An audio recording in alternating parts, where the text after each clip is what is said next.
الحمد لله رب العالمين والعاقبة للمتقين والصلاة والسلام على سيد الأنبياء والمرسلين وعلى آله وصحبه أجمعين. أما بعد، فإن أصدق الحديث كتاب الله، وأحسن الهدي هدي محمد صلى الله عليه وسلم، وخير الأمور أوازنها، وشر الأمور محدثاتها، وكل محدثة بدعة، وكل بدعة ضلالة، وكل ضلالة في النار.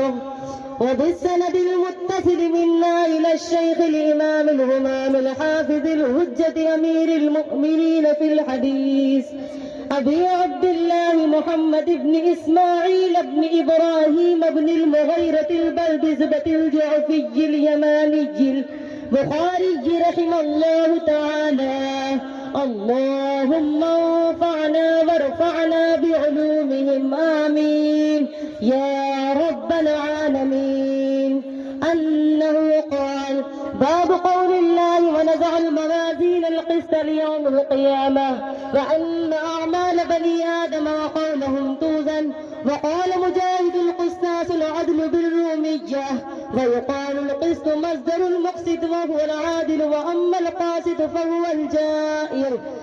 وبه قال: حدثنا أحمد بن إشكاب قال حدثنا محمد بن فضيل عن عمارة بن القعقاع عن أبي زرعة عن أبي هريرة رضي الله تعالى عنه قال: قال النبي صلى الله عليه وسلم: كلمتان حبيبتان إلى الرحمن، خفيفتان على اللسان، ثقيلتان في الميزان، سبحان الله وبحمده سبحان الله العظيم.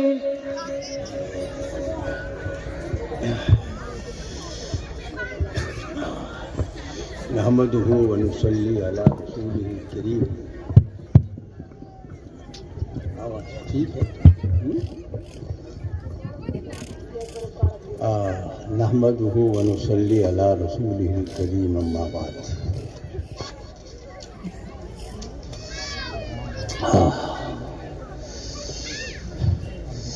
تمام مشائخ اعظام، اساتذہ کرام اور حاضرین جالسین اور سامعین سبھی حضرات کو، اور چھوٹے بچے، بڑے بچے، نوجوان اور معلمات اور متعلمات ہیں، ان سبھی صاحبات کو میری طرف سے مبارکباد ہو اور خوش آمدید. دوستو، یہ مبارک محفل قرآن کریم کی ایک آیت ہے: فَاذْكُرُونِي أَذْكُرْكُمْ وَاشْكُرُوا لِي وَلَا تَكْفُرُونِ. مجھے یاد کرو، میں تمہیں یاد کروں گا. یعنی عجیب معاملہ. اللہ تعالیٰ دیکھیے، لب و لہجہ اللہ میں آتا بندوں سے: تم مجھے یاد کرو، میں تمہیں یاد کروں گا. یعنی جیسے آپس میں بڑے خوش اخلاق کے ساتھ میں آپس میں دوست کہتے ہیں، رفیق آپس میں کہتے ہیں کہ تم مجھے یاد کرو، میں بھی یاد کروں گا. اللہ تعالیٰ کیا شفقت بھرا انداز ہے. تم مجھے یاد کرو، قرآن کی یاد ہے: فَاذْكُرُونِي أَذْكُرْكُمْ وَاشْكُرُوا لِي وَلَا تَكْفُرُونِ.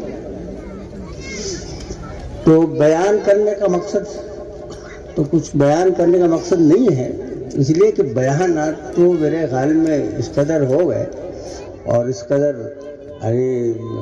وسیع پیمانے پر اور پورے دن ہوتے رہے ہیں. حضرات خیر مولانا ہمارے ماشاءاللہ، میں میرے شاگرد بھی عزیزم ہی کہوں گا، چاہے کتنی عمر ہو جائے میں تو عزیز ہی کہوں گا. وہ ماشاءاللہ کلام پر، تقریر پر، خطاب پر پورا عبور رکھتے ہیں، اور جس طرح سے چاہیں اپنے معافی ضمیر کو ادا کرنے کا طریقہ رکھتے ہیں، وہ جانتے ہیں. تو تقریر کا آدمی میں نہیں ہوں، اور بوڑھا بڑا تو تبرک ہوتا ہے، دعا درودی کے لیے آتا ہے. تو میں بیان کرنے کے موڈ میں بھی نہیں ہوں، نہ بیان کرنے کا میرا ارادہ ہے. اور تھوڑا بہت کچھ بیان اگر اس طرح سے میں کر دیتا ہوں تو وہ تبرک ہے.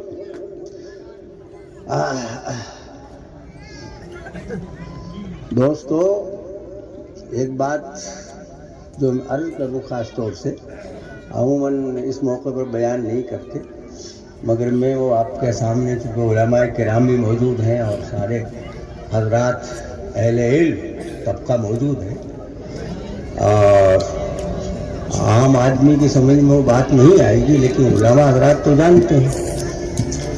اللہ، یہ جو نقشہ ہمارے سامنے نماز کا نقشہ ہے کہ اس میں طہارت پہلے، وضو پہلے، پھر منہ دھونا، اور پھر نماز پڑھنے کے لیے تکبیر کہنا، اور پھر ہاتھ باندھ کر کے الحمد شریف پڑھنا، پھر سورت ملانا، پھر رکوع کرنا، پھر سجدہ کرنا، اور اس بعد رکوع تو ایک ہے، 2 سجدے ہیں، یہ سارا جو نقشہ ہے اتنا تو آپ سمجھتے ہیں، یہ پورا کا پورا جو نقشہ ہے یہ احادیث کرام ہی کا طفیل ہے۔ یہ نقشہ قرآن میں نہیں ملے گا آپ کو، کتنا ہی ترجمہ پڑھتے رہیے، تفسیر پڑھتے رہیے، قرآن میں نہیں ملے گا آپ کو۔ یہ نقشہ جو پیش کیا ہے، یہ نقشہ ساری امت مسلمہ پر، چاہے شرقاً غرباً شمال جنوب کہیں کا رہنے والا ہو، یورپ کا ہو، ایشیا کا ہو، نقشہ یہی ملے گا نماز کا۔ یہ پورا نقشہ احادیث مقدسہ نے پیش کیا۔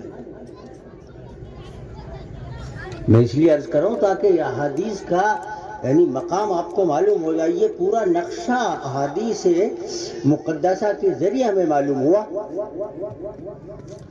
علماء جانتے ہیں قرآن کریم تو اقیم الصلاۃ کہہ کے گزر جاتا ہے، نماز قائم کرو، وآتوا الزکوٰۃ، زکوٰۃ دو، یہ آگے بڑھ جاتا ہے۔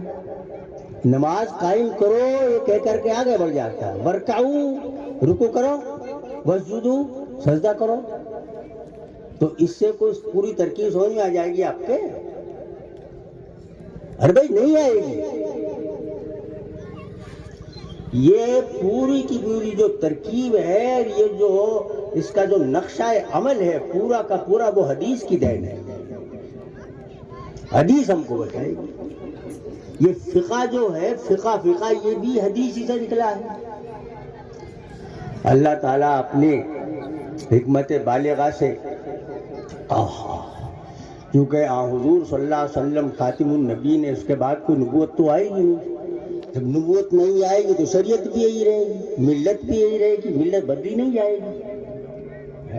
تو آخر تک کا، قیامت تک کے لیے ایسا انتظام فرما دیا رب العزت نے کہ الفاظ کی حفاظت کے لیے محدثین کو فرما دیا۔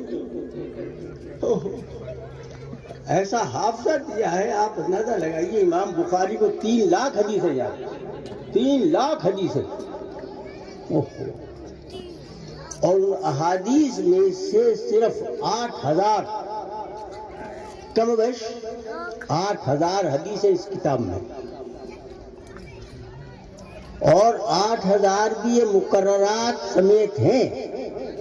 اگر مقررات کو جو بار بار حدیثیں آتی ہیں ان کو ہم ہٹا دیتے ہیں، اس سے نکال دیتے ہیں، تو تقریباً 4,000 حدیثیں رہ جاتی ہیں۔ تو یہ نقشہ عمل زکوٰۃ کا، روزے کا، نماز کا، حج کا ہے، اور جو احکامات ہیں صدقہ فطر کا، جو ہمارے اور اخلاق حسنہ ہیں، واقعات ہیں، واقعات ہیں نبی علیہ السلام، سارا کا سارا نقشہ عمل جو دیا ہے وہ احادیث کی دین ہے۔ قرآن کریم تو ظاہر ہے، یہ تو آپ لوگ بھی سمجھتے ہیں، کم پڑھا بھی آدمی جانتا ہے کہ بڑوں کا کلام بڑا ہوتا ہے، اس میں جو نکات نکالتے ہیں، باریکیاں نکالتے ہیں، وہ وزیر ہوتے ہیں یا جو اس کے صاحب پاس بیٹھنے والے ہوتے ہیں وہ سمجھتے ہیں۔ بھائی شاہی کلام تو شاہی ہوتا ہے، شاہی کلام شاہی ہوتا ہے، جو اس کے مساعدین ہوتے ہیں، وزیر ہوتے ہیں یا وکیل ہوتے ہیں، سپریم کورٹ کے جج ہوتے ہیں، وہ بال کی کھال نکالتے ہیں، ان الفاظ کو وہ اس طرح سے سوچتے ہیں کہ ان کے معنی کتنے پھیلتے ہیں، ان معنی سے وہ نکات نکالتے ہیں اور پھر فیصلہ کرتے ہیں۔ تو یہ احادیث مقدسہ تو اس کی اہمیت آپ اس سے اندازہ لگائیں گے. شریعت مقدسہ کا پورا نقشہ ہمیں احادیث مقدسہ سے ملتا ہے. اگر یہ احادیث کو ہم ہٹا دیتے ہیں تو کوئی نقشہ ہمارے سامنے کسی عبادت کا ملے گا نہیں. چاہے اس کا تعلق تہجد سے ہو، تعلق نوافل سے ہو، اس کا تعلق سنن سے ہو، فرائض سے ہو، کسی سے ہو. اگر احادیث کو ہم ہٹا دیتے تو قرآن کریم تو شاہی کلام ہے، وہ تو اقیم الصلاۃ کہہ کر کے گزر جائے. اب اس سے آدمی کیا نقشہ تیار کر سکتا ہے؟ احادیث وہ کلام مقدس ہے حضور صلی اللہ علیہ وسلم کا، اس سے نقشہ تیار. ایک بات تو یہ عرض کرنی ہے، مختصر سی بات اور، کیونکہ وقت نہیں ہے. وقت کے لیے اب یہ تو ہے نہیں کہ صاحب اپنی طرف سے کچھ بلا وجہ اسے آپ کو زحمت دیں اور آپ بھی اس کے ساتھ بن جائیں. مختصر نے ایک عرض کرنا ہے کہ ماں کے پیٹ سے بچہ پیدا ہوتا ہے. ہم سب آپ بچہ ہی تھے اور ماں کے پیٹ سے پیدا ہوا. انبیاء علیہ الصلوۃ والسلام بھی بچہ ہے، ماں کے پیٹ سے پیدا ہوا. ارے بھائی حضور صلی اللہ علیہ وسلم بھی تو ہیں، اماں جی ابھی اماں کے پیٹ سے پیدا ہوا. تو ساری دنیا ماں کے پیٹ سے پیدا. یہ ہریالی جو آپ کو نظر آ رہی ہے یہ ماں کی بدولت نظر آ رہی ہے. یہ ہریالی ساری دنیا کی ہریالی ماں کے ہے. مرد سے کیا پیٹ، باپ سے کیا پیدا ہوتا ہے؟ یہ ہریالی جو نظر آ رہی ہے، آپ ہم سب نظر آ رہے ہیں، یہ ماں کی بدولت ہے. اور یہ بچیاں ہماری پریزاد بچیاں ہیں، چھوٹی چھوٹی، ابھی تو پریزاد بچیاں ہیں. یہ آگے مائیں بنیں گی، بہنیں بنیں گی. اللہ اللہ.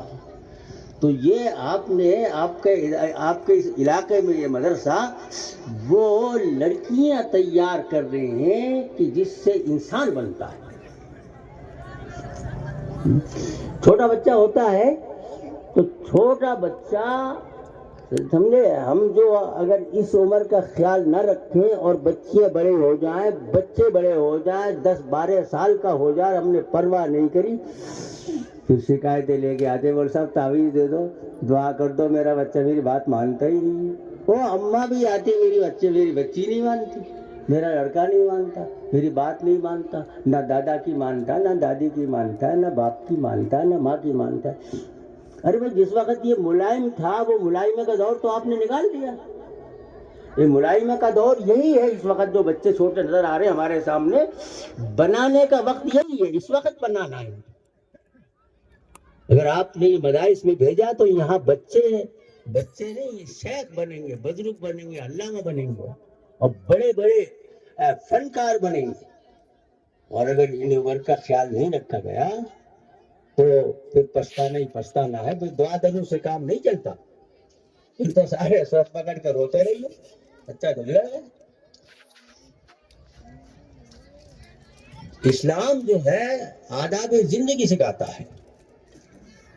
یہ دوسرے جو اسکول کالج ان سے تعلیم سے ہم ان کو منع نہیں کرتے، مگر انسان بنانا نہیں ہے ان کا کام. انسان بناتا ہے اسلام بناتی اسلامی تعلیم، یہ نہیں بناتی. ہم یہ کہتے ہیں انگریزی پڑھو، سائنس پڑھو، ہندی پڑھو، کوئی سی زبان پڑھو، مگر کلچر کے مالدار ہم اتنے ہیں کہ اللہ نے اتنا سرمایہ دیا ہے ہمیں، اپنا کلچر مت بھولو. کلچر ہمارے پاس ہے، زندگی گزارنے کا طریقہ ہمارے پاس اللہ نے ایسا دیا ہے وہ دنیا میں کسی کے پاس بھی نہیں. لیکن ان اسکولوں میں، کالجوں میں اور اداروں میں جو انگریزی انسٹیٹیوٹ ہیں، ان میں جا کر کے بچہ کلچر سیکھتا ہے، لیکن انگریزی زبان اتنی نہیں سیکھتا جتنا ان کا کلچر میں رنگ جاتا ہے. اور کلچر سرمایہ دار ہمیں، دنیا میں کسی کے پاس کلچر نہیں. زندگی گزارنے کا معاشرہ طریقہ جو اللہ نے ہم کو دیا ہے، دوسری قوموں کے پاس بھٹکتے پھر رہے ہیں ہم جیسا. اس لیے میں زیادہ تو عرض کرنا نہیں چاہوں گا کیونکہ وقت بھی نہیں ہے. میں یہ عرض کروں تھوڑے سے اتنا اور سن لیں آپ کہ بچہ جب پیدا ہوتا ہے تو روتا ہے، اور جو بچہ روئے نہیں وہ سمجھے کوئی مردہ ہے. آواز نکالتا ہے بچہ. عورتیں بہنیں یہ سب جانتی ہیں اور